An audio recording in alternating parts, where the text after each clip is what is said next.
여러분 지금 1년 중에 가장 은혜로운 그 주간에 우리가 지금 있다는 걸 아십니까? 고난주간 또 부활절 요 한 주간이 우리가 1년 동안 하나님 앞에 받을 은혜 중에 가장 놀라운 은혜, 예수를 믿는 것에 대한 가장 분명한 핵심, 이 십자가와 부활의 고난주간과 부활주일에 지금 우리가 있습니다. 성도들의 삶 전체를 뒤바꿔 놓을 수 있는 그런 놀라운 은혜의 기간에 우리가 지금 시작 문턱에 와 있습니다.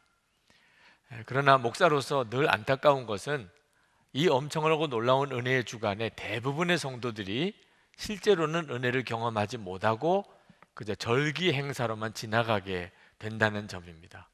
여러분, 고난주간이 얼마나 빨리 눈 깜짝하게 지나는 줄 아십니까? 정말 순식간에 지나갑니다.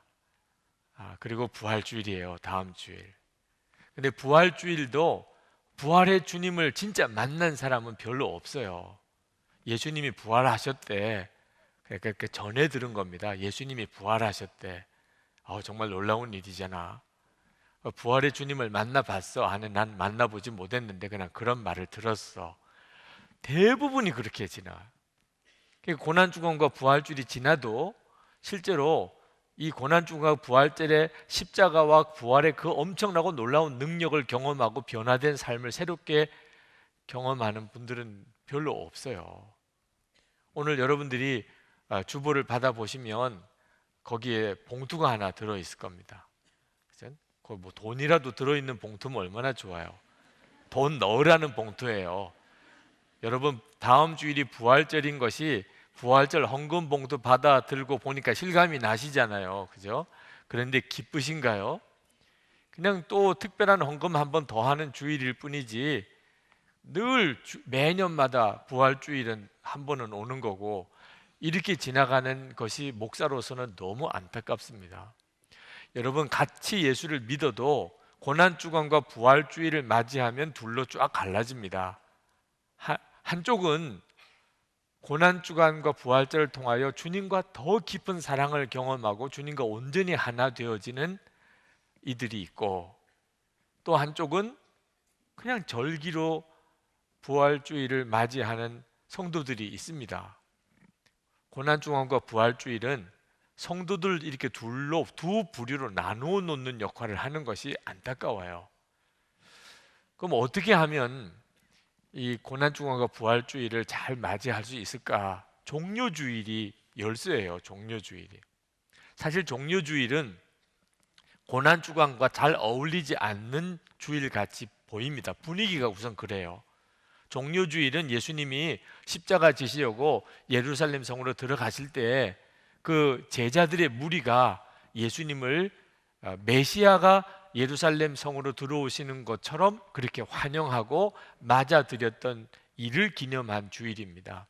종려나무 가지를 꺾어서 흔들었다고 해서 종려주일이라고 합니다. 그런데 예수님이 메시아로서의 찬양을 받으신 이것과 예수님이 십자가에 달려 죽으신 것이 너무 어울리지가 않잖아요. 그래서 종려주일에 설교를 어디다가 초점을 맞춰야 될지가 참 곤혹스럽습니다. 그러나 실제로는 이 종려주일과 고난주간은 굉장히 밀접한 관련이 있습니다. 종려주일의 신앙을 제대로 가지고 고난주간을 맞이하면 고난주간은 더 이상 그저 절기 행사가 아닙니다. 많은 성도들이 이 종려주일의 그 제자들과 같은 뜨거운 마음의 영접, 또 환영, 찬양이 없이 고난주간을 맞이합니다. 종료주일이 없으니까 고난주간은 그저 지켜보는 입장이고 소문으로만 듣는 거고, 그렇게 부활주일도 지나가 버리고 맙니다. 사실 제자들이 예수님을 예루살렘 성에 들어오실 때 정말 왕처럼, 메시아처럼 그렇게 영접을 했습니다만, 실제로 성경을 가만히 읽어보면 굉장히 초라한 모습이었어요. 예수님이 진짜 왕처럼 수레를 끌고 아주 위엄을 갖춘 말 위에 올라타서 왕의 복장을 하고 이렇게 예루살렘에 입성한 게 아닙니다. 나귀 새끼를 타셨다고 그랬어요. 한 번도 누가 타보지 않은 나귀 새끼. 사실 몰기도 굉장히 어려운 거죠. 그리고 안장이라도 없어서 제자들이 겉옷을 그 나귀 새끼 위에 덮어놓고 그 위에 앉으시고, 그리고 무슨 카펫이, 왕의 행진에 따라오는 카펫이 있는 것도 아니니까 제자들이 자기 겉옷을 벗어서 예수님이 지나가는 앞길에 이렇게 깔아놓고 그 위를 이렇게 지나가면서 예루살렘에 들어오신 거예요. 그러니까 초라하죠. 정말 초라하죠. 예수님 모든 사람들로부터 다 환영을 받았나? 누가복음에는 제자의 무리들만 그렇게 환영을 했습니다. 바리새인들이 아주 팔짱을 끼고 노려보고 있는 분위기였어요. 실제로는 예루살렘에서는 예수님에 대해서 벼르고 있는 입장입니다. 이제 저 예수를 죽여야 되겠다. 이미 종교 지도자들 사이에는 그 일에 대해서 논의가 끝났습니다. 예수님은 이제 죽기로 정해져 있는 사람입니다. 이런 살벌한 분위기에서 예수님이 예루살렘에 들어간 것이에요. 근데 제자들은 도대체 어떻게 된 사람들이길래 그렇게 주님을 메시아로, 왕으로 찬양하면서 맞아들였나, 잘 믿어지지가 않을 정도입니다. 그런데 제자들에게 있었던 이 마음이 있는 성도는 예수님의 고난주간과 부활절을 제대로 맞이하게 됩니다. 그렇지만 안타깝게도 많은 성도들이 실제로 이 제자들의 무리들처럼 그렇게 예수님을 뜨겁게 환영하고 찬양하는 마음이 없어요. 바리새인들이 예수님의 제자들을 아주 책망하라고 예수님에게 항의를 합니다. 그건 어떤 뜻에서 보면 예수님과 제자들을 위하는 일이기도 해요. 왜냐하면 굉장히 위험한 행동이니까. 예수님을 메시아라고 공개적으로 그렇게 찬양하고 예수님을 왕이라고 공개적으로 예수님의 이름을 높이는 것은 종교적으로 일단 유대교의 심각한 문제가 되고 정치적으로 로마의 심각한 문제가 되는 행동입니다. 그러니 종교의 법으로 또 정치범으로 몰려서 죽을 수도 있는 상황입니다. 실제로 예수님은 그렇게 십자가에 죄목을 가지고 죽으신 거죠. 그러니까 바리새인들이 저 제자들이 정신없는 말을 하고 있네. 그리고 선생님 되는 예수님에게 제자들 좀 통제하시라고, 제자들 좀 책망하셔야지 어떻게 저렇게 내버려 두시나고 그렇게 말을 했을 정도예요. 그때 예수님께서 하신 말씀이 우리에게 충격이 됩니다. 예수님께서 그런 바리새인들을 향하여 꾸짖듯이 말씀하셨어요. 만일 이 사람들이 침묵하면 돌들이 소리를 지르리라. 그러니까 예수님의 말씀의 핵심은 찬양은 드려져야 된다는 거예요. 찬양은 드려져야 돼. 상황은 조금 어설퍼요. 왕이요 메시아라고 하기에는 좀 너무 어설픈 예루살렘 입성입니다. 그러나 찬양은 그런 찬양이 드려져야 된다. 우리가 마음에 새겨야 합니다. 예수님은 분명히 만약에 제자들이 그렇게 주님을 찬양하고 노래하지 않으면 돌들이 그렇게 소리를 지를 것이라. 즉 우리들을 보고 사실 하시는 이야기예요. 예수님을 그렇게 뜨겁게 찬양하고 영접하고 환영하는 일이 우리에게 없다면 하나님은 돌들을 통하여라도 그렇게 찬양을 받으실 것이라. 자, 예수님은 이 제자들이 예수님을 환영하는 것을 굉장히 즐거워하셨던 것처럼 보입니다. 그리고 바리새인들이 찬물을 끼얹는 말을 하니까 그것 때문에 막 화를 내신 것처럼도 보여요. 근데 실제로는 그렇지가 않습니다.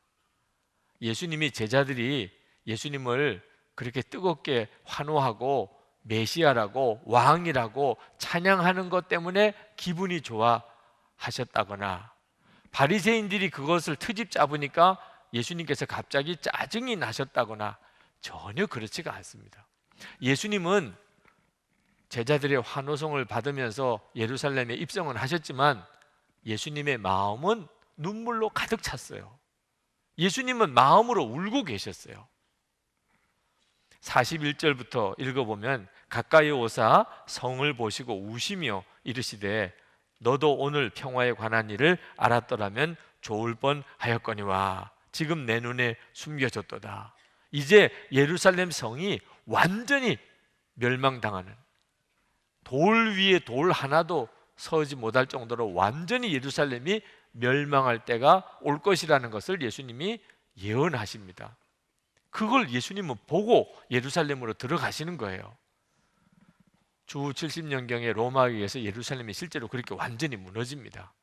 하나님의 심판이 우리 주님의 눈에는 뻔히 보이는 거예요. 이건 단순히 예루살렘의 심판만 아니고 온 인류가 당할 무서운 심판이 우리 주님의 마음에 너무너무 애통한 거죠. 그래서 며칠 뒤에 겟세마네 동산에서 예수님은 통곡을 하고 우십니다. 히브리서 5장 7절에 그는 육체에 계실 때에 자기를 죽음에서 능히 구원하실 이에게 심한 통곡과 눈물로 간구와 소원을 올렸고 그의 경외하심을 인하여 들으심을 얻었느니라. 예수님은 겟세마네 동산에서 그냥 엉엉 하시면서 우셨어요. 예수님의 속은 눈물로 가득 차 있는 상황이었습니다. 온 인류가 다 지옥에 갈 수밖에 없는 이 무서운 저주 가운데 있는 것을 주님은 너무너무 애통하신 거예요. 예수님께서 이 저주를 짊어지고 십자가에 죽지 않으면 소망이 없습니다. 그래서 예수님께서 십자가 지시러 지금 예루살렘으로 들어가시는 거예요. 그런데 제자들이, 그 되어질 일을 알지 못하는 제자들이 종려나무 가지를 흔들고 지금까지 예수님이 행하셨던 일들을 보고 예수님이 메시아라고 믿고 예수님을 환영하는 제자들의 그 환호성 속에 기분이 좋으셨다. 이건 말도 안 되죠. 예수님은 제자들의 환호성을 듣고 기분이 좋으신 게 아닙니다. 예수님은 제자들을 위해서 지금 그 말씀을 하고 있는 겁니다. 예수님을 정말 그렇게 뜨겁게 사랑하고 예수님이 들어오시는 것이 그렇게 좋고 예수님을 향하여 그렇게 찬양하는 마음이 없으면 이제 닥쳐올 십자가의 고난을 견뎌낼 수 없다는 겁니다. 제자들은 지금 어떤 어려운 일이 닥쳐오는지 전혀 모르고 있었어요. 무서운 십자가가 지금 눈앞에 있습니다. 제자들이 이 상황을 맞이했을 때 다 도망갔어요. 완전히 제자들의 존재 자체가 사라진 것 같이 보였습니다. 예수님은 십자가에 죽으셨죠. 제자들은 다 도망갔죠. 이젠 끝났죠. 완전히 끝난 것처럼 보입니다. 그러나 놀라웠게도 예수님은 사흘 만에 부활하십니다. 그리고 완전히 끝나고 다 도망갔던 제자들이 어디서인지 다시 다 일어나요. 그리고 부활의 주님을 만납니다. 예수님이 부활하시고 난 다음에 모든 예루살렘에 있는 사람들에게 다 보이신 게 아니라고 그랬어요. 부활의 주님을 만난 사람은 일부분입니다. 고린도전서 15장 6절에 보면은 500여 제자들이 예수님을 만났다고 그랬어요. 예수님의 부활을 목격한 사람은 다 꼽아보아도 한 500여 명밖에 안 됩니다. 누가 그 사람들일까요? 지금 예수님이 예루살렘에 입성할 때 예수님을 환영하고 또 예수님을 메시아라고 찬양했던 바로 이들이었어요. 그들이 예수님을 그렇게 뜨겁게 사랑하고 주님이 예루살렘에 들어오시는 것을 진심으로 환영하고 주님을 뜨겁게 찬양하는 그런 중심을 가지고 있었기 때문에 그들은 무서운 십자가의 핍박이 지나갈 때 다 죽은 것 같았지만 그 속에는 여전히 생명이 살아있었고 그리고 부활의 주님을 만나뵐 영광의 축복을 얻었던 거예요. 이제 이건 우리들의 문제가 됩니다. 여러분, 우리들 안에 이 예루살렘 성에 들어오시던 예수님을 맞이했던 이 제자들과 같은 그런 주님을 향한 뜨거운 갈망과 그리고 주님을 정말 환영하는 마음과 주님을 찬양하는 찬양이 있느냐 하는 거예요. 여러분에게 그런 찬양과 주님을 향한 열망이 있으십니까? 있으신 분도 계시고 그렇지 않은 분도 계세요. 지금 마음에 주님을 향한 뜨거운 열망과 찬양이 내게 없다면, 만약에 역사를 2000년 전으로 돌아가서 이 본문 속에 내가 들어간다면, 나는 예루살렘 성에서 예수님이 들어오실 때 그 예수님을 종려나무 가지 흔들면서 유대교 지도자들은 아주 나를 죽이려고 그렇게 노려보고 있고, 바리새인들은 아주 팔짱 끼고 아주 삐딱한 눈으로 나를 지켜보고 있는 상황에서 여러분은 공개적으로 나는 예수님의 제자라고, 예수님이 메시아라고 이럴 수 있는 반열에 여러분이 설 수 있을까요? 여러분은 그와 같은 마음을 가지고 있습니까? 오늘 그걸 점검도 해야 되고, 여러분이 그 믿음을 가지셔야 돼요. 그리고 고난주간을 맞는 겁니다. 그렇지 않고 고난주간은 아무 의미가 없어요. 그냥 지나가는 절기로 순식간에 지나갑니다. 지난 주간이 얼마나 빨리 지나갔나요? 지난 주간이 금방 지나갔잖아요. 이 다음 주간도 그렇게 지나가 버리고 맙니다. 그리고 또 주일이 왔는데 보니까 그냥 부활주일이래요. 이렇게 지나가 버리고 맙니다.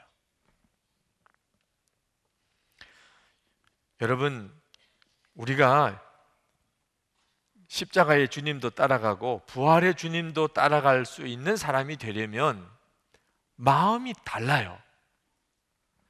예수님을 믿어도 마음이 똑같은 게 아닙니다. 예루살렘에 예수님이 들어오실 때 그 예수님을 환영했던 제자들의 마음은 정말 터질 것 같았어요. 예수님의 모습은 절대로 왕의 모습이 아닙니다. 그러나 그들은 마음으로 예수님이 메시아라고 믿었고, 그렇게 예수님께서 예루살렘 성에 들어오시는 것이 좋았고 기다리고 있었고, 그 주님을 향하여 견딜 수 없는 그 내적인 충동이 있었어요. 찬양하고자 하는. 그 찬양이 그냥 터져 나온 거죠. 터져 나온 거. 예수님을 믿어도 아주 유별나게 믿은 것처럼 보입니다.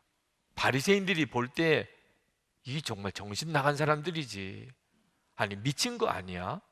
아니 저렇게 하고서 어떻게 살아남으려고 그래? 이럴 정도였어요. 예수님은 그런 믿음이 있어야 한다고 그랬습니다. 왜 그런 믿음이 필요한 거지요? 여러분, 성경을 읽어보면 참 부담스러운 성경이 많습니다. 마태복음 10장 37절에서 38절까지 말씀이 아주 부담스러운 성경 중에 하나입니다. 아비나 어미를 나보다 더 사랑하는 자는 내게 합당치 아니하고, 아들이나 딸을 나보다 더 사랑하는 자도 내게 합당치 아니하고, 또 자기 십자가를 지고 나를 쫓지 않는 자도 내게 합당치 아니하니라. 그냥 예수님을 잘 믿으라 이렇게 말씀하시지 꼭 표현을 이렇게 하셔가지고 우리 속을 뒤집어야 됩니까? 아니, 아비나 어미를 나보다도 더 사랑하는, 꼭 그런 식으로 비교를 해야 되고, 자식을 나보다 더 사랑하면 나에게 합당치 않다. 그러면 부모님도 자식도 다 버리라 이런 뜻으로 해석이 되잖아요. 실제로 그렇습니다. 요 전 구절은 더 심해요. 34절부터 36절까지 내가 세상에 화평을 주러 온 줄로 생각하지 말라. 화평이 아니요 검을 주러 왔노라. 내가 온 것은 사람이 그 아버지와 딸이 그 어머니와 며느리가 그 시어머니와 불화하게 하려 함이니 사람의 원수가 자기 집안 식구리라. 전도 대상자가 볼까봐 겁나요. 그렇죠? 이런 예수를 믿으라. 오해받기 딱 좋잖아요. 아니 그럼 예수 믿으면 집안이 뭐 풍지박산이 나는, 여러분 그렇게 예수를 믿어야 되는 게 맞습니까? 아니 우리가 믿는 예수님은 그런 겁니까? 이런 생각이 들 만한 구절이잖아요. 아니 예수님을 잘 믿으려면 가족들끼리 원수가 돼야 됩니까? 이 말씀이 이해가 되는 사람보다 이해가 안 되는 사람이 더 정상적일 수 있겠죠. 그러나 고난주간에 하나님께서 이 말씀이 이해가 되고, 이 말씀이 아멘이 되고, 이 말씀을 사랑하게 되는 역사가 일어나요. 고난주간은 그냥 지나가는 절기가 아닙니다. 여러분이 정말 십자가의 그 능력과 그 영광을 경험하고 나면, 십자가의 그 예수님을 진짜 만나고 나면 사람이 완전히 바뀌어져 버려요. 부활의 예수님을 만난 사람과 소문으로 들은 사람은 하늘과 땅 차이입니다. 도대체 이 말씀이 어떻게 은혜가 될까? 여러분, 창세기의 하이라이트가 되는 장이 창세기 22장입니다. 구약 성경 전체의 하이라이트일 수도 있어요.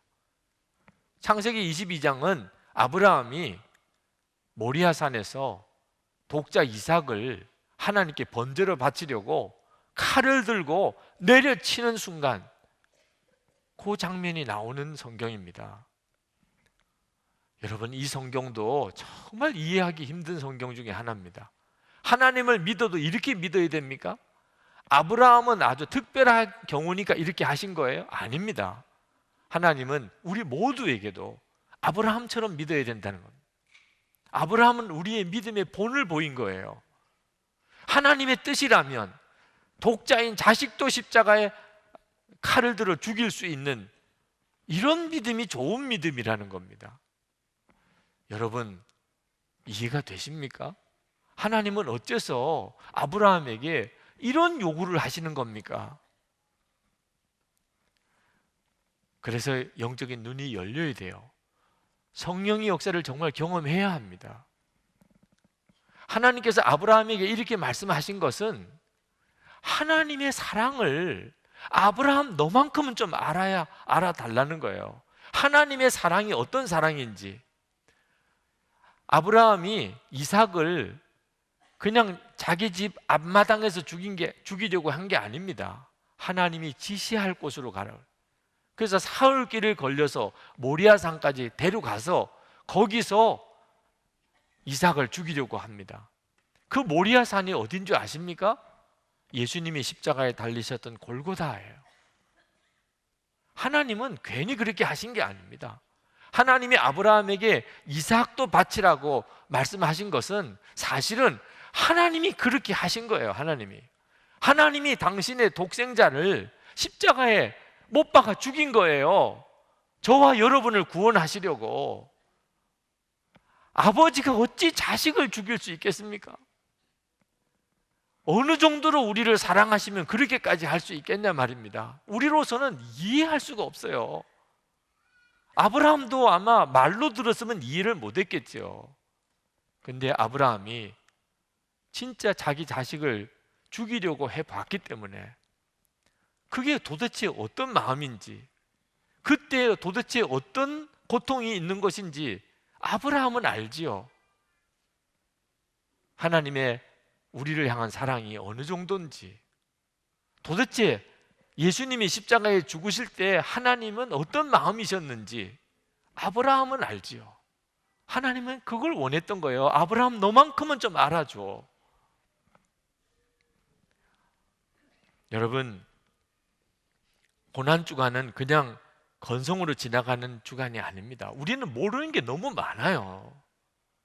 십자가 그냥 건성으로 듣고 한 번 듣고 지나갈 지식이 아닙니다. 십자가의 영광, 십자가의 능력, 십자가의 사랑, 우리는 정말 큰 바다에 물 한 컵 정도, 바닷물 한 컵 정도밖에 모르고 있는지도 몰라요.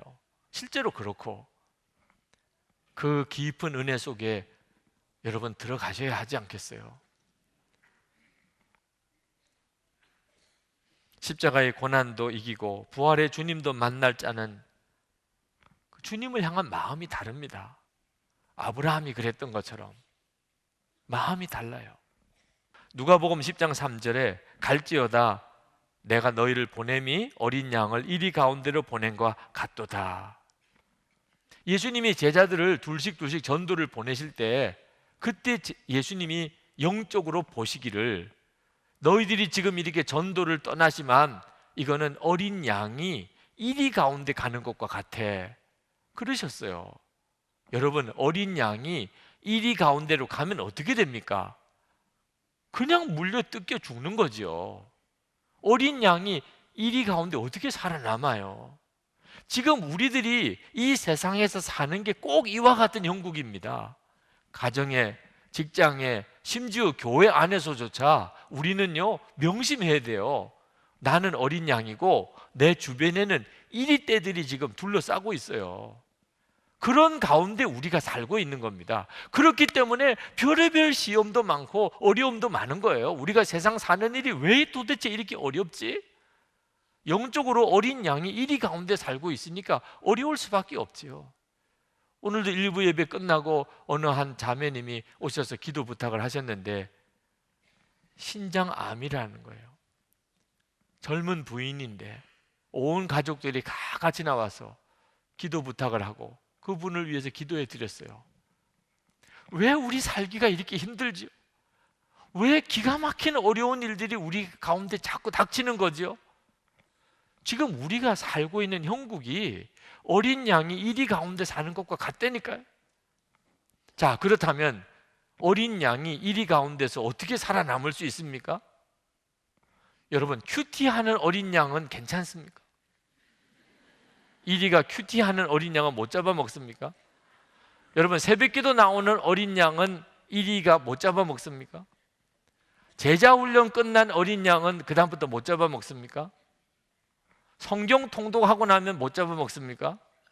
태권도 배운 어린 양은 못 잡아먹습니까? 방법이 없다니까요. 어린 양은 어떻게 해서든지 이리를 이길 수가 없어요. 유일한 길이 하나 있습니다. 어린 양이 이리 가운데서 살아남을 수 있는 유일한 길, 목자와 함께 있는 것. 목자와 함께 있는 것. 여러분이 이런 마음을 가지고 주 예수님을 붙잡으셔야 돼요. 내가 지금 어린 양인데 내가 살기는 이리 가운데서, 이리 앞에서 산다.